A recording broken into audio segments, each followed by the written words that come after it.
By the end of this video, you're going to be able to make this infinity scarf, even if you have zero crochet experience. This scarf is the perfect beginner project that works up super fast in chunky yarn. So let's get started. The specific yarn I used is Thick and Quick by Lion Brand, the 100% acrylic variety, but there is a wool blend of Thick and Quick that is extremely popular, and that will work fine for this pattern as well. I'm using the crochet hook recommended for this yarn, which is a 9mm, and I'm going to go ahead and pull the yarn from the center of the ball and start this pattern the way that you will start almost any crochet pattern, with a slip knot.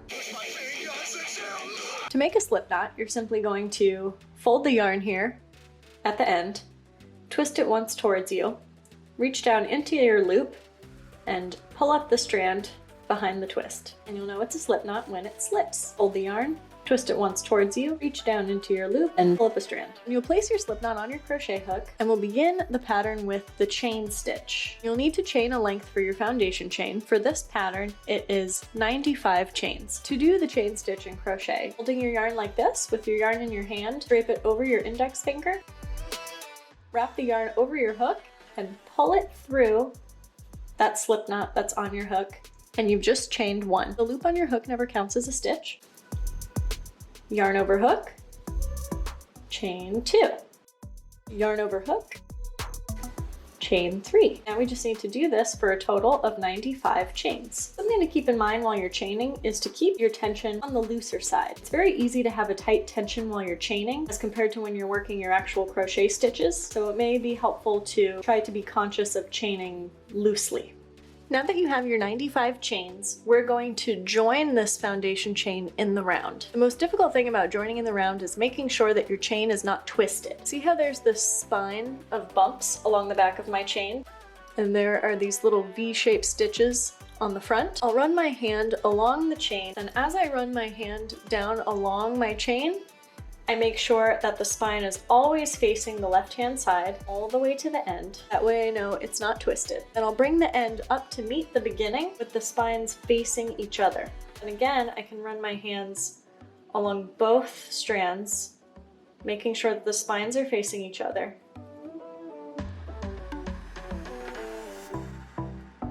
All the way to the bottom, and that's how you know that it's not going to be twisted.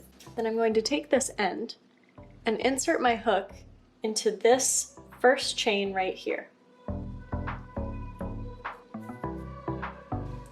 Wrap my yarn around the hook and pull it through both loops on my hook. Now you've just joined your chain in the round. We can begin the first row. Many beginner crochet tutorials start with the single crochet stitch because in a way it is the most basic stitch in crochet. But the stitch I've chosen for this pattern is the half double crochet stitch, which I think is perfect for beginners because it is just the right blend of speed and thickness. It's super fun and satisfying to work up and makes beautiful projects. So to do the half double crochet stitch, we're going to wrap our yarn around our hook, then insert it into the first stitch, the same one that we just worked into.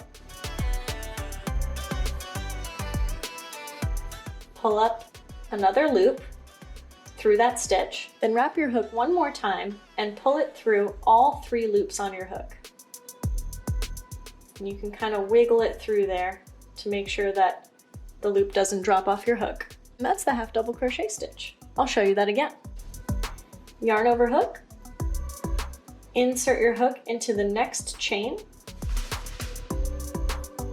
yarn over hook, pull through, yarn over hook, pull through 3 loops.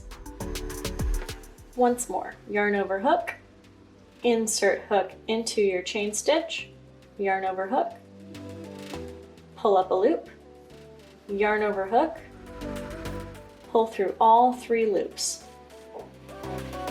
We're going to do that for every stitch of your foundation chain.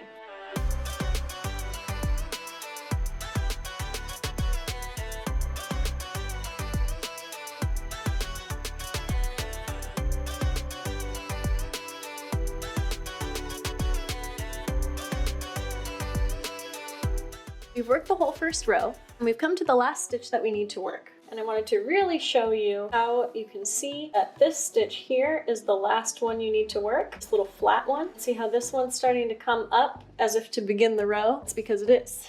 That's your first stitch. So you're going to work one last stitch into this one here. Yarn over hook, insert hook into that last stitch, pull up a loop, yarn over, pull through all 3 loops on your hook. Then we're going to join this last stitch to the first stitch of the round with a slip stitch. You will just insert your hook under both legs of this stitch here, both legs of the little V, yarn over hook, pull up a loop, and pull that same loop through the other loop on your hook. And you've completed your first round. Now, if you've tried to learn to crochet before, you may have some experience chaining and turning at the beginning of rows, which can be one of the most confusing things just starting out, so we're going to skip it altogether. We're not going to be doing any beginning chains. To start the next row, you'll simply make your first half double crochet stitch. You'll yarn over, and right into that same space that we slip stitch into, insert your hook, yarn over, and pull up a loop. Now you have the 3 loops on your hook that you can pull through to make your first half double crochet stitch. And now we'll be working into actual stitches rather than chains. So what that looks like is you'll yarn over your hook and see this stitch right here? It's the little V. You're going to work under both legs of the V to insert your hook and pull up a loop. And then as before, yarn over your hook and pull through all 3 loops to make a half double crochet stitch. You will half double crochet into each stitch of the round.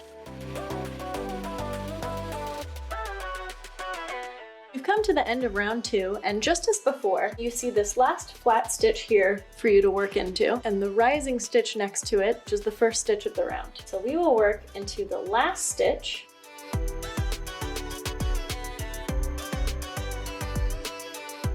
and to join your second round, you will again slip stitch into that very first stitch of the round by inserting your hook to pull up a loop and pull that loop through the remaining loop on your hook.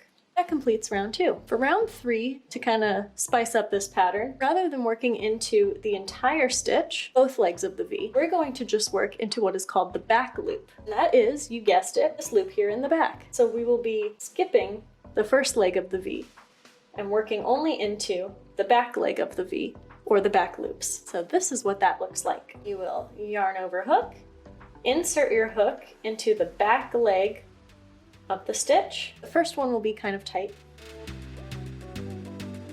Then you'll pull up a loop, and then pull through all 3 loops on your hook, just as before. Yarn over hook, insert into the back loop, pull up a loop, yarn over, pull through 3 loops. And you'll do half double crochets into every stitch of the 3rd round while working into the back loops of the stitch. And it creates this pretty break in the pattern right here, which perfectly matches the stitch pattern of your foundation chain. You may notice that sometimes I'm holding the yarn like this with it coming off the back of my finger, and sometimes I'm holding it like this with it coming off the front of my finger. Of course, you hold your yarn any way that works for you, but my advice to beginners would be to try to aim to tension your yarn like this. Whether you're holding it in your hand or have it wrapped around a pinky, you want the working yarn coming off the front of your finger like this, just to be a little future-proof with your crochet. It is the most efficient position to have your yarn in, so that it's as close to your hook as possible to be ready to wrap for the next stitch. From years of doing this, I just sort of have the muscle memory to wrap my yarn around this way, so when I'm not paying attention, that's what happens. But like I said, tension your yarn however it works for you, and we can always worry about improving our efficiency later. And when you go to close up round 3, don't slip stitch into the back loop of your first stitch. You can just do that slip stitch under the whole stitch as you did with all other rounds. And that completes round 3. That is the repeat for this pattern. meaning you will repeat rows 2 and 3, a whole stitch row and a back loop row, for a total of 8 rows, or until your scarf is as chunky as you want it to be. Just make sure you end on a whole stitch row and not a back loop row. And when you've completed the 8th round, you're going to slip stitch into that first stitch just as you did before.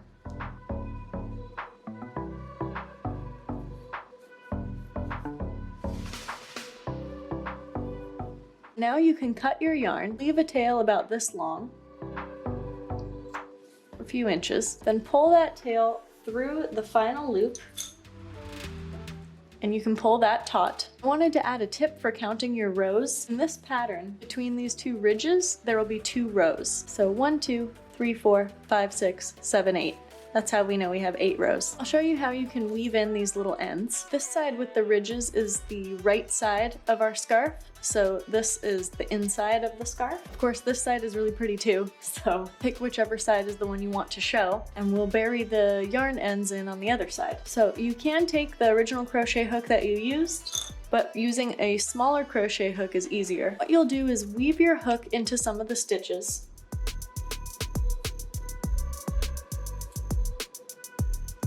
Grab the tail that you want to hide and pull it through. I'm going to try to bury it in this little seam right here from where we did our slip stitches. So I'm just trying to dig my hook into a few stitches.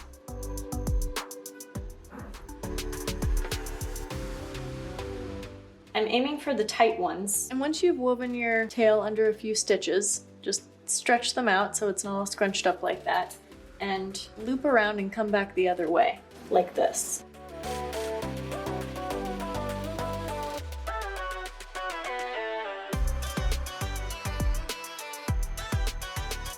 Work the tail under a few more stitches, stretch out your fabric, and then you can cut the tail and it won't unravel. And you can do the same for the other tail.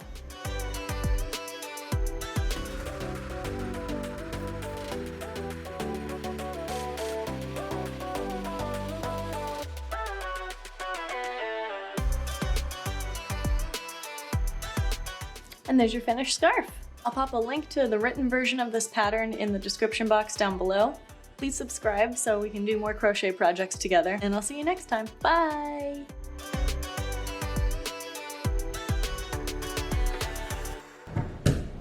That's my baby slapping the wall. And the sun comes out. I'm using the crochet shook. Crochet